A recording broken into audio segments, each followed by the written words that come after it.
Hi friend, সবাই চলে এসো। আমি আবার চলে এসেছি একটা ছোট্টখাটো রেসিপি নিয়ে। আজকে বানাবো pasta, my favourite pasta. K pasta খেতে ভালোবাসো, কে পাস্তা লাভার, প্লিজ একটু কমেন্ট করবে। তো পাস্তা বানাতে কী কী লাগছে চলো দেখে নিই। পাস্তা বানাতে লাগছে পেঁয়াজ, কাঁচা লঙ্কা। গরম তেলের মধ্যে ছেড়ে দিলাম পেঁয়াজ এবং কাঁচা লঙ্কা। কাঁচা লঙ্কাটা একটুখানি কেটে দেবেন, না হলে ফেটে কাঁধ পা মুখে ভর্তি হয়ে যাবে। তো দেখুন আলুটাও দিয়ে দিয়েছি পাস্তার ওপরে। আলু, কাঁচা লঙ্কা, পেঁয়াজ দিয়ে ভালো করে নেড়ে চেড়ে নিতে হবে। দেখুন ভালো করে আলুটা নেড়ে চেড়ে নেওয়ার পর আমি কিন্তু কোনো রকম হলুদ ব্যবহার করিনি, কিন্তু তাও যেহেতু সর্ষের তেল ব্যবহার করেছি তার জন্য একটুখানি হলদে মতন দেখতে হয়েছে। তো যাই হোক, আলুটা ভালো করে ভাজা হয়ে গেছে। ভাজা হয়ে যাওয়ার পর এবার এর মধ্যে আমি ডিম অ্যাড করব। কে পাস্তাতে ডিম খেতে ভালোবাসেন, ডিম দিয়ে পাস্তা তৈরি করে খেতে ভালোবাসেন, একটুখানি কমেন্ট করবেন। আমি কিন্তু সাধারণত ডিম দিয়েই পাস্তা খেতে পছন্দ করি। তো দেখুন ডিম অ্যাড করলাম। অনেকে আছে ডিম ছাড়াও পাস্তা খায়, কিন্তু আমি ডিম দিয়ে পাস্তা করি।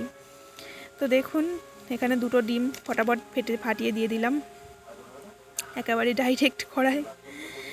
তারপর ভালো করে নেড়ে চেড়ে নেব। ভালো করে নেড়ে চেড়ে নেওয়ার পরে তারপরে এখানে আরেকটু সর্ষের তেল দিয়ে দিলাম।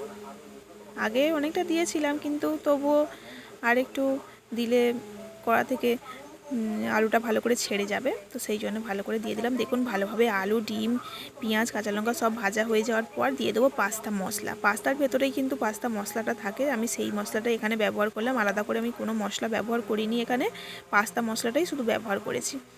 তো দেখুন পাস্তা মশলা আমি দিয়ে দিলাম।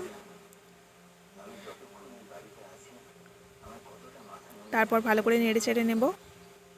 আমি যেভাবে বানালাম সেভাবে বানালে কিন্তু বাচ্চা থেকে বড় সবাই খেতে পারবে। ভালো করে নেড়ে চেড়ে নেওয়ার পর এখানে আমি পাস্তাটা দিয়ে দেবো। পাস্তাটা কিন্তু আমি আগে থাকতে সেদ্ধ করে রেখেছিলাম।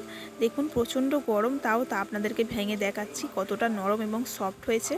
দেখুন এখানটা কিন্তু সবাই খেতে পারে, বাচ্চা থেকে বড় সবাই খেতে পারে। আমার ছেলে খুব একটা পছন্দ করে না, কিন্তু আদৌ খায়।